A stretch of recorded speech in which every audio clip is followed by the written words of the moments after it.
Hello guys, hope you're all okay. You're all enjoying your life. You're all enjoying practicing ultrasound and also you're enjoying watching my videos. Today my topic of discussion is functional cysts. As you know, I'm covering gynecology, and in the gynecology section I have discussed about the uterine abnormalities, postmenopausal conditions as well. So now my topic of concern is adnexal region. In the adnexal region, functional cysts are very common entity. Functional cysts may be simple or it may be hemorrhagic. So first of all, keep in mind that you should have to be, looking for either simple cyst or hemorrhagic cyst. Beside this, the adnexal cyst or functional cyst can be divided into three categories. These may be follicular cyst, these may be corpus luteal cyst, or this may be theca lutein cyst. So these three are the categories of the functional cyst. How these all cysts will appear on the ultrasound imaging, what are the basic criteria, how we will recognize all that thing. So let's start watching these video, these images, and on the images I will give further narration at length, and hopefully this will help you to identify all these functional cysts and you will be able to write the accurate reports. Always try to update your knowledge, because writing the simple cyst or hemorrhagic cyst is not the answer. You have to be very careful while you are scanning the patient. If you have all these knowledge with you, start to helping your colleague. So let's start watching these images. Before going to discuss at length about the functional follicular cyst, either simple or hemorrhagic, it would be worth to discuss about the developing, matures and follicular cysts of the ovaries. The function of the ovaries are to produce follicles. So these follicles pass through the different stages, and on every single stage it has its own name and it has its own particular size. So you must be very careful that at what stage you have to call it a developing follicle and at what stage that would be mature, and when you are going to call it a follicular cyst. When the follicular size is between the 0.4 centimeter into 1.4 centimeter, that would be called as developing follicles, and there is no need for the follow-up for the developing follicles. Mature follicle will range from 1.5 centimeter to 2.9 centimeter. It's mean less than 3 centimeter would be considered as a mature follicle, and in practice there is no need for the follow-up scan, but in case you feel any suspicion or there is some internal low level echoes, you might offer follow-up scan.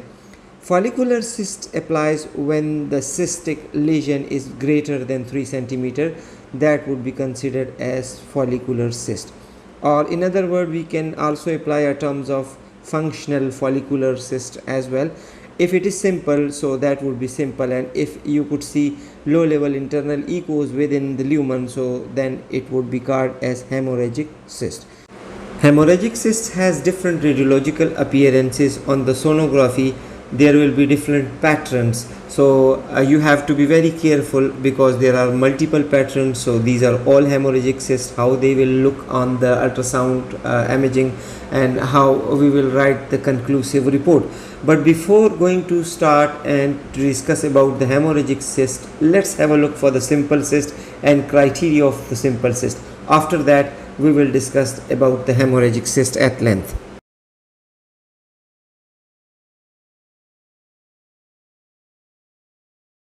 This is transabdominal scan, and on this transabdominal scan you can appreciate a well-defined ovary, and within the ovary there you can see small follicles, developing follicles as well.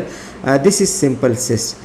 Look for the outline which is clear, it is round in shape, internal lumen is clear, there is no internal echoes, there is no debris, there is no nodularity, and there is no vascularity, although on this slide, on this image there is no vascularity and Doppler effect has shown, but there was no vascularity in this cyst. So this is simple cyst. What you need to do is just measure that cyst, and it is, of course, it's more than 3 centimeter. So put the patient on follow-up scan and serial imaging within 4 to 6 weeks. If it is still there, so then the gynecological referral would be needed, or you may manage the patient by giving them some medication, or your GP or gynecologist will advise some medication. So this is particularly simple cyst in the ovary. So this is simple ovarian cyst.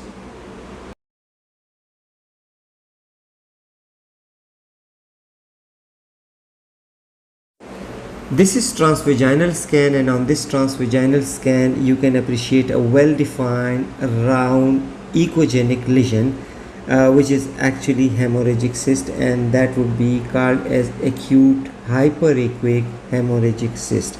Many a time many clinicians confuse this cyst with a solid lesion. Actually this is not the solid lesion, this is hemorrhagic cyst. If in case of any doubt, put the Doppler scan, put the Doppler effects on it and find out the vascularity.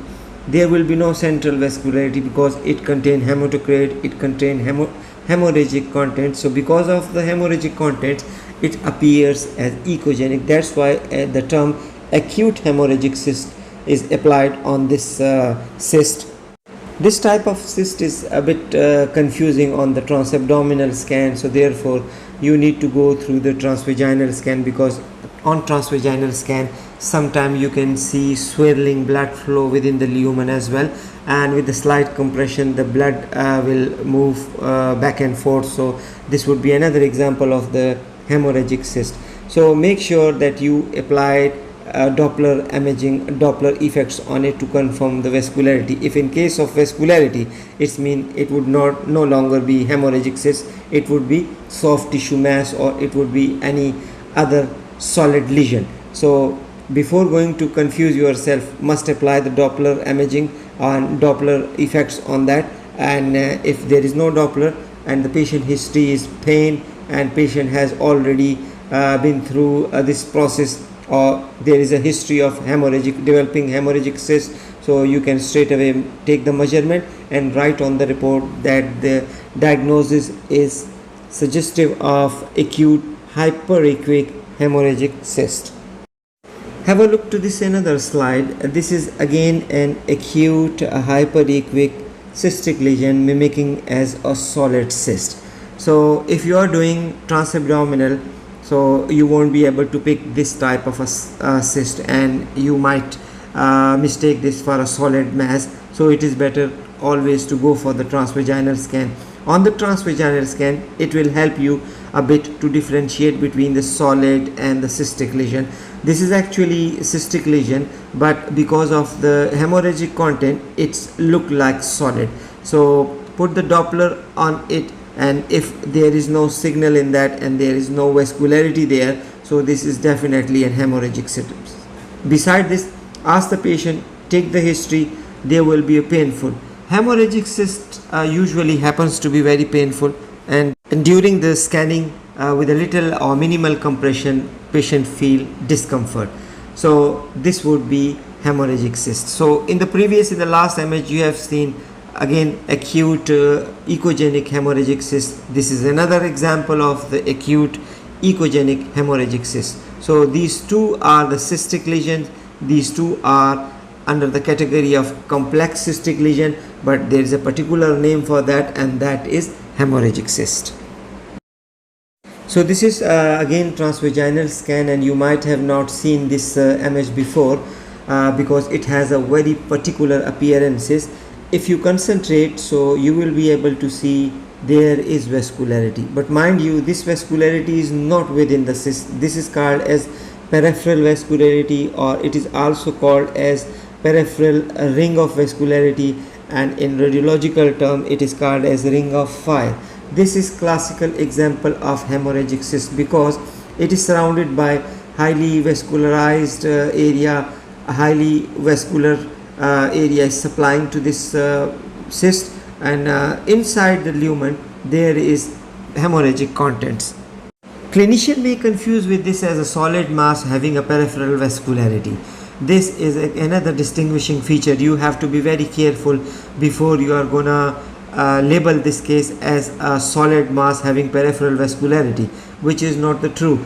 Here ask the patient for the last menstrual period, and also take the history of any pain and previous hemorrhagic cysts And beside this, do the transabdominal and transvaginal both scans. On the transvaginal scan, if you apply slight pressure, so there will be pain, but on the transabdominal, if you start compressing that area, patient will feel discomfort, and it will confirm that this patient has hemorrhagic cyst.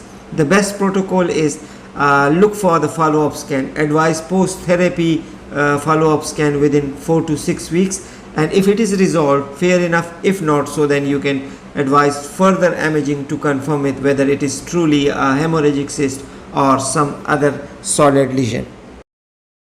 This is again a transvaginal scan, and on transvaginal scan it is classical hemorrhagic cyst.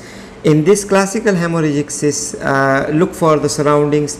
Outline is quite clear, it is round in shape, and in the lumen this radiological pattern is called as low level echoes. Many a time clinician confused with debris and low level echoes. I have already uploaded videos on these 3 radiological patterns. If you have any confusion, just go and watch that video. I'm sure it will help you out. In this image there is low level internal echoes, but again I would say that if you are performing transabdominal scan, you won't be able to see and you won't be able to appreciate this low level echoes on the transabdominal scan. Although if a patient is lean, still there is a possibility that you may appreciate these findings on the transabdominal, but because of body habitus you won't be able to appreciate that. So always go for the transvaginal scan and confirm that there is low level internal echoes, and write on your report, give always the measurement, and if it is greater than 3 or 4 centimeter, try to give the volume. The volume is really helpful. It helps that that much quantity is in the cystic lesion. So always mention the size and always mention the volume.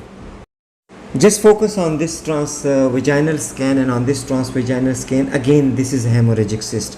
But what you can appreciate it and how we will write on that report, this is actually a reticular pattern of internal echoes and septations within the cyst. There is internal echoes, but these internal echoes are particularly patternized in reticular way. So this is called as reticular pattern, which is also characteristic of hemorrhagic cyst. These are also fibrinal lines. There is hematocrit in that, which is arranged in a reticular fashion. So this is a classical example of the classical example of the hemorrhagic cyst. Look for the surrounding. This is well defined. This is round in shape. There is no irregularity, but internally reticular low level internal echoes pattern is visible. Measure the size, and if possible just give the volume, and always focus whether it is right and the left. This is another problem. Many clinicians, they do not know how to label it as a right and left, which I will discuss in some other videos, that it depends upon the way you put the probe on the body and you touch the probe on the body, whether it is transverse or longitudinal. This will change the position and the sides of the Adnexal 6 into right and left. So always be careful. If it is right, so mention the right, and if it is left, so mention the left. Have a look for this image. This is transvaginal scan, and again this transvaginal scan shows a hemorrhagic cyst. Very particular pattern, a classical pattern. This pattern is called as a reticular pattern. So just go back and look for these 3 images which I have clarified here, from low level internal echoes to low level with the reticular pattern and purely reticular pattern. So these 3 are the classical examples of the hemorrhagic cyst. Here sometime, if these reticular patterns like internal septations you can see here, it is best to measure the septation thickness as well, because it is many a time it is required. And the second thing is put the Doppler flow on that septation as well, whether these septas are vascular or not. But if it is true hemorrhagic cyst, there will be no vascularity within the septa, and this would not be a true septa. This would be a reticular pattern, because the internal hemorrhagic contents is arranged in such a way that it looks like a reticular pattern. Focus on the surrounding area. It looks as it has a thick wall. Obviously this is not a simple cyst, this is a complex cyst, and all the characteristic of the complex cyst would be applied on that. There will be thick wall, there will be internal echoes, there will be reticular pattern, there would be septations as well. But classically, whatever you see, always put down on the report. If it is low level echoes, just mention the low level echoes. If it is reticular pattern, mention the reticular pattern. If it is septation, so mention the septation. So these three examples which I have given you, these are all the examples of classical hemorrhagic cysts. This is transvaginal scan, and again this is hemorrhagic cyst.